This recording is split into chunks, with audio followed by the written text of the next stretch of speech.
আমার সামনে উপবিষ্ট আমার মা বোন, ছোট ভাই এবং অন্যান্য যারা আরো দর্শক আছেন, সবাইকে আমার সালাম জানাচ্ছি।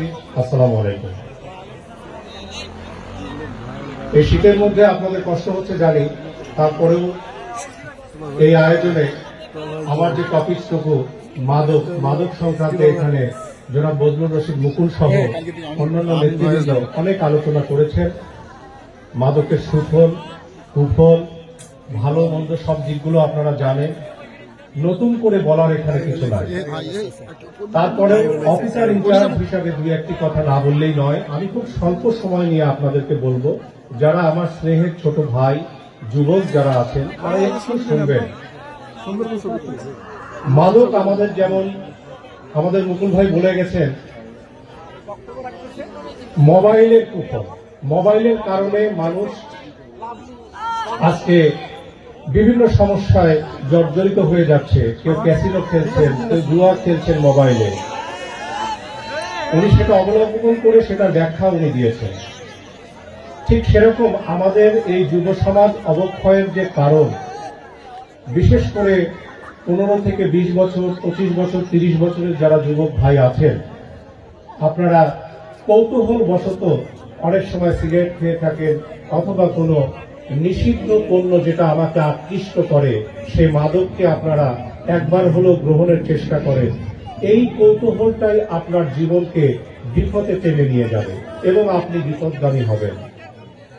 আমাদের এই সমাজে এই থানারই বিভিন্ন আনাচে কানাচে বিভিন্ন মাদক সেবী বিভিন্ন জায়গা থেকে মাদক দ্রব্য, ইয়াবা ট্যাবলেট, গাঁজা, ফেন্সিডিল, নানা নামে বিভিন্ন মাদক পরিচিত, সেগুলো অনেক জায়গায় বিক্রি হয়।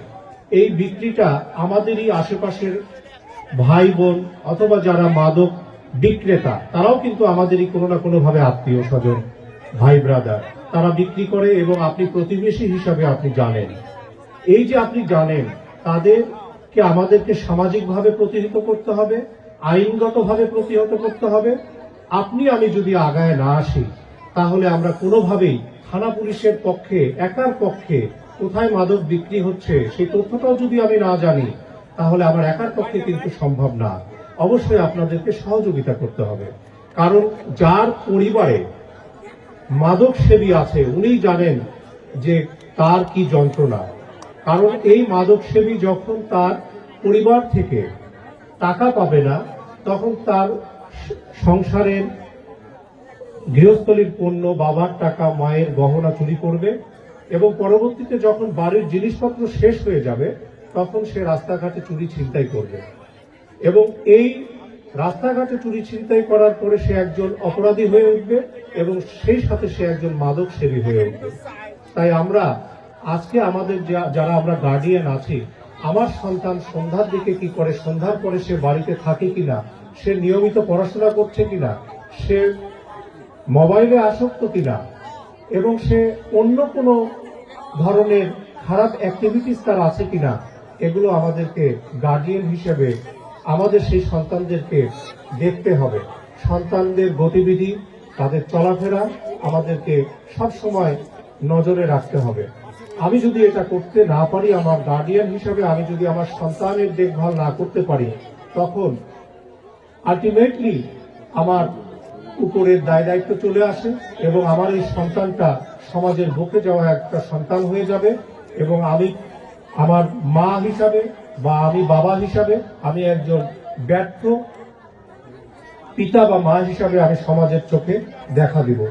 সেই ক্ষেত্রে আমার যেটা আপনাদের কাছে অনুরোধ, আপনারা সকলেই আপনাদের সন্তানদের প্রতি খেয়াল রাখবেন, তারা যেন কোনোভাবেই মাদকের সাথে আকৃষ্ট না হয়, কৌতূহলবশত কেউ যেন মাদক গ্রহণ না করে এবং যেসব এলাকায় যেসব জায়গায় মাদক বিক্রি হয় তথ্য দিয়ে আমাদেরকে জানাবেন। আমাদের তথ্য আছে, তারপরেও আপনারা জানাবেন, কারণ এর কুফল আপনারা সকলেই জানেন। যেমন আমরা ছোটবেলায় জেনেছি সিগারেট খেলে হয় ক্যান্সার, বিড়ি খেলে হয় ক্যান্সার, এটা যেমন আপনারা জানেন। হেরোইন খেলে একটা মানুষ একেবারে নিঃশেষ হয়ে যায়, ইয়াবা খেলে সেই মানুষটা শারীরিকভাবে দুর্বল হয়ে যায়, সে একটা সময় মারা যায়। আমরা চাই না আমার সামনে আজকে যারা বসে আছেন ছোট ভাই বোন, এরা কিন্তু একটা সময়ে এই মঞ্চে এসে 5-10 বছর পরে আমার মতোই কোনো একটা থানায় কোনো একটা জেলায় বক্তব্য দিবেন মাদকের কুফল অথবা সুফল হিসেবে। আমি চাই আমার মতো এই বক্তব্যটা যেন আপনারা দিতে পারেন এবং আপনারা দেশকে আরো এগিয়ে নিয়ে যেতে পারেন এবং আমরা যেন এই পীরগাছা থানা এলাকাকে মাদক মুক্ত একেবারে না করতে পারলেও যেন নিয়ন্ত্রণে নিয়ে আসতে পারি। আমি যে সবটাই পারবো তা কিন্তু না, আপনাদের সবার সদিচ্ছা এবং আপনাদের সবার একান্ত প্রচেষ্টাতেই আমরা এই পীরগাছা থানা এলাকাকে মাদক মুক্ত করব ইনশাল্লাহ। আপনারা যারা অডিয়েন্স আমার বক্তব্য শুনছেন এবং মঞ্চে উপবিষ্ট যারা আছেন সবাইকে আমার আন্তরিক ধন্যবাদ জানিয়ে আমি আমার বক্তব্য শেষ করছি। আসসালামু আলাইকুম।